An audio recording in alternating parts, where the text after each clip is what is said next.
Halo, assalamualaikum warahmatullahi wabarakatuh teman-teman. Welcome back to my YouTube channel. Aduh, tangannya nggak bisa nih.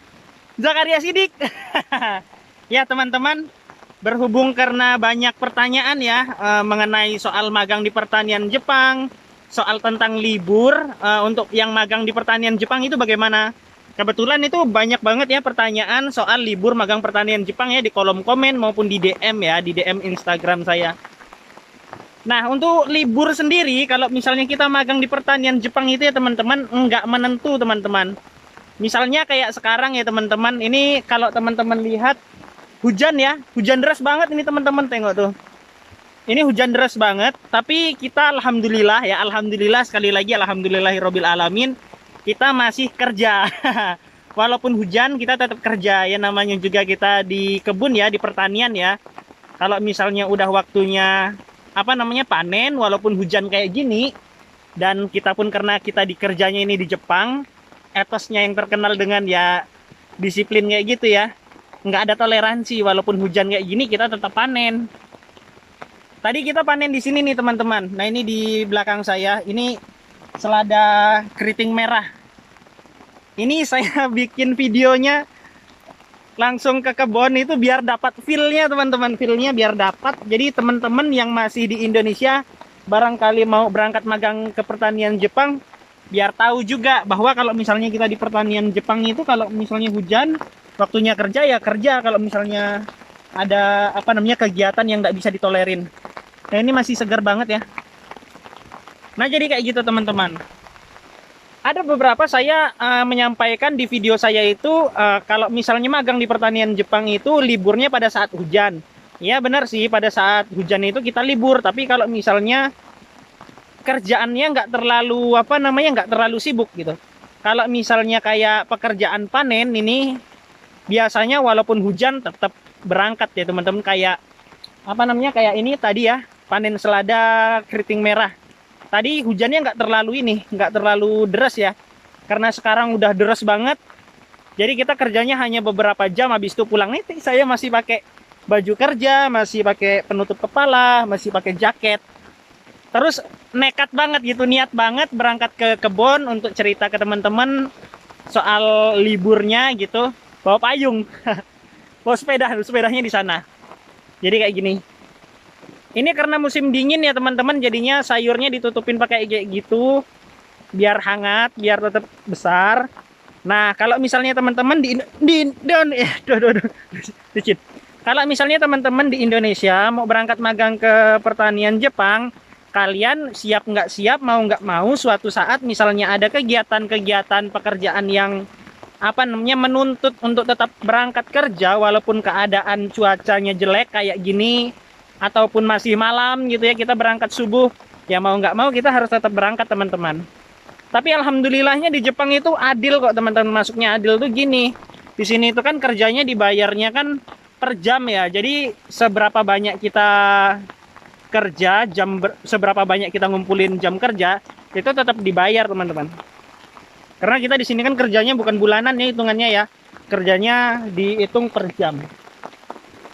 Ya kayak gini teman-teman kira-kira. Kalau untuk masalah liburnya sendiri, misalnya kayak libur kerja, kalau misalnya hujan deras kita libur. Terus kalau misalnya tahun baru kita dikasih libur. Terus liburan musim panas itu kita dikasih libur.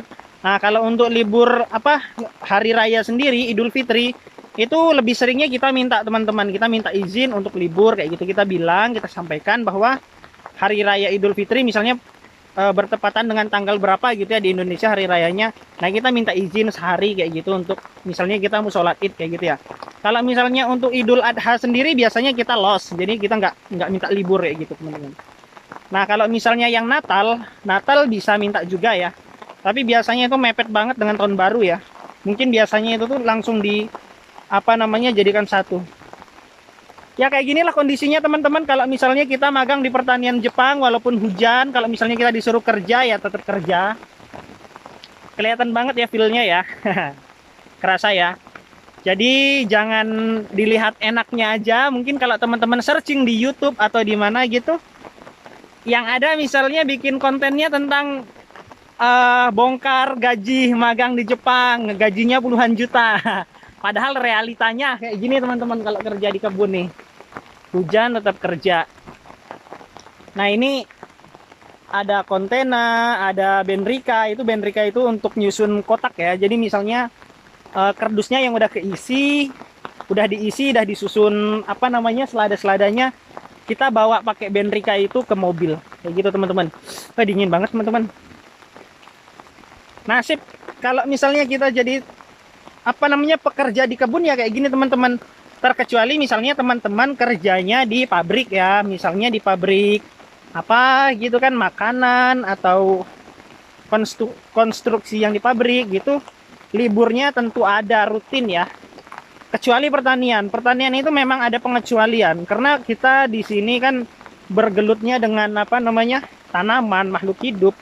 Kalau misalnya nggak dipanen ketuaan kayak gitu teman-teman. Ya untuk teman-teman yang masih di Indonesia mau berangkat magang ke pertanian Jepang, silahkan disiapkan mental nyalinya, finansialnya, bahasanya, dan lain sebagainya. Mudah-mudahan kalian bisa sampai Jepang dengan selamat sentosa, bisa cepat sampai ke Jepang ya.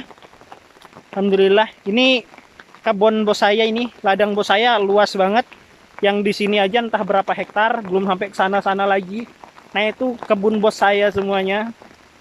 Ditanamin selada, sawi putih, kubis, kayak gitu teman-teman, banyak banget. Tadi aku kesini pakai sepeda, jadi kendaraan kita di sini sepeda ya teman-teman.